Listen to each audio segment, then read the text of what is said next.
So it's actually becoming more common now for interviewers to ask about behavioral and kind of historical questions, which can get a little bit sticky. So how would you advise interviewees to handle these kind of more challenging questions? Well, first off, just to define them, there's sort of the questions where they say, tell us a time you had a conflict with your manager, what happened, how was it resolved? They're actually asking you a question about your behavior that's rooted in your history, and then watch you squirm around and they try to pick holes in it and all that. Yeah. And there's no completely bulletproof way to do it, but the more of those success stories you have that are varied from each other, where the problems were different, the skill sets you used were different, the solutions were different. I even encourage my clients to have more of them than even can fit in a resume, just so they have fully formed stories that don't assign blame to anybody, that doesn't look like you're being petty, but you have the fully formed story, and one of them is about conflict, and one of them is about limited resources, and another one's about having to train yourself, and another one is about dotted line reports, maybe an initial failure you had. Then you're preparing yourself for all the different kinds of ways they can come at you in those stories. And even if your story's not exactly the same, you can say, I've been fortunate enough to get along with my manager as well, that I never really had a direct conflict with the manager. But let me tell you about a conflict we had within the group, and then go into your success story. And that's usually going to be enough because it's a conflict story. By the way, this is kind of an aside, they're telling you about the weaknesses of the company when they give you those behavioral questions. They don't realize it, but if they're talking conflict, if they're talking about dotted lines, if they're talking about lack of support, if they're talking about lack of training, they're telling you, we don't have training, they're just saying all of those things to you, but they don't realize it. That's interesting. That's and a great the person insight. being interviewed is usually so fending off the questions, they don't think, hey, Powerful information. Yeah, that happened to me once. I was on an interview, and I wasn't a coach at the time. I wish I'd known. This guy kept talking to me about conflict. One question after, it's like a little terrier. Like I kept telling him, no, I get along with everybody. I'm having conflict with you, but I'm not. And then I should have realized, I should have said, I'm sensing that there's conflict here. Right. You know? So you were interviewing the interviewer and you didn't even realize Yes. it, and the valuable information well, that he was, know, he wanted to know about conflict. Interesting. There's a concept about closing an interview. What is that about? It's kind of using the sales model of the job hunt itself is more like marketing strategy, which should I use job boards and what percentage of time should I do what. But the actual interview itself is more like trying to sell yourself to somebody.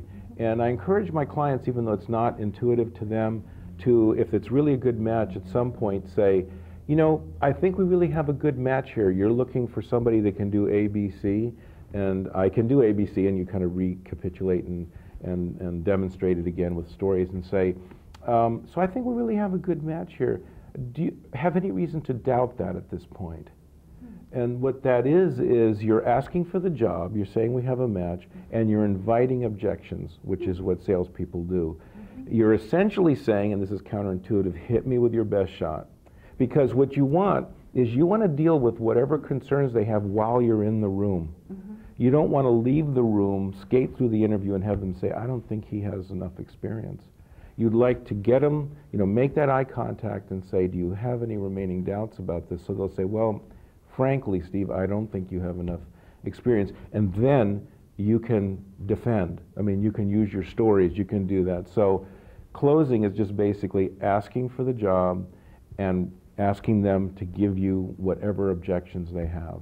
Interesting. Now, would you do that if you had a series of interviews during a particular time period? Would you do that in each one, or would you only do that with the hiring manager? Some of my clients, what they've done is, first, I would never do this on the phone, right? It's got to be when you're in the second or third round. It might be something a little more like, do you feel confident that you can tell the hiring manager that it's a go with me to move to the next stage? Do you feel confident? In other words, you're wording it a little different. You're not trying to close the whole thing, but seeing if they'll give you a thumbs up. And if not, I mean, you never know if they're going to be really candid with you, but you're just trying to get as best you can, am I going to make it to the next stage? So the answer is yes, but I would word it a little differently, and I would only do this in person, and the phone, not on the phone screen. I think that's excellent. I think in all the years I've interviewed people, I have never had that happen, and I think it's an outstanding tip to do. Well, thanks. Yeah. And in all of these things, what I encourage my clients to do is do it in a voice and with words that you feel okay with. If it sounds pompous or it has an edge, in fact, I encourage my clients to tape themselves so they hear what it sounds like, then back off and say it a little more softly. If you think your pitch, for example, is too slick and stuff like that, back off and just simplify it. Don't make it sound so complex. Maybe just tell somebody that you help companies that have a problem like this, and it's their problem. So any of these things, they're good ideas, but make sure that you feel okay with the wording. Right. Great. Great. In the work that you do, would you say that it's very specific to an individual's mission to kind of find that next step in their life or their job, or are these kind of skills and tips and tools in your toolbox that can be applied to your life in general? Yeah, it's actually, the answer is yes, even though that was an or question. Yeah. I think that's true for both. I mean, we have to come up with a battle plan that's specific to your current situation, what it is you're looking for, what the pain points are in the market at the time. So it definitely is specific. But I often tell my clients, you know, most of my clients continue to see, or many of my clients continue to see me after they're employed or after they make the switch they've made because they want support moving up and getting good reviews and all of that.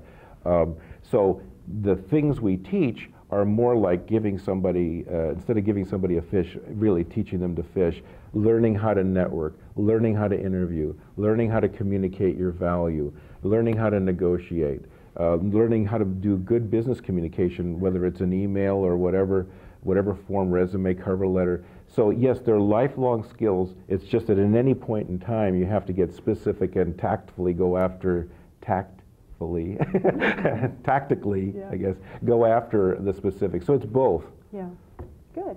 We have about 30 seconds left, and I want you to talk really quickly about success teams. Success teams. Well, normally they're like 5 or 6 people that meet on a regular basis to go over what they're doing in their job hunt and give each other support and feedback and some accountability. The real plus of it is that you're not going alone throughout the process. You have some support from others. And even if you can just find a 2-person success team, it can really be uplifting and help you not feel like you're completely alone in the job hunting process. So they're wonderful. That's great. Well, Steve, I'm going to turn it back to you to wrap it up. Done? We have about 2 minutes left. Okay, Yes. well, thank you. Yes. Thank you so much. Yes. You weren't too hard on me. Okay, well, thank you very much, Connie, for guest hosting the show. If you have any questions for us about jobs and careers or about this particular show, feel free to email me at steve@bayareacareercoach.com. Again, it's steve@bayareacareercoach.com.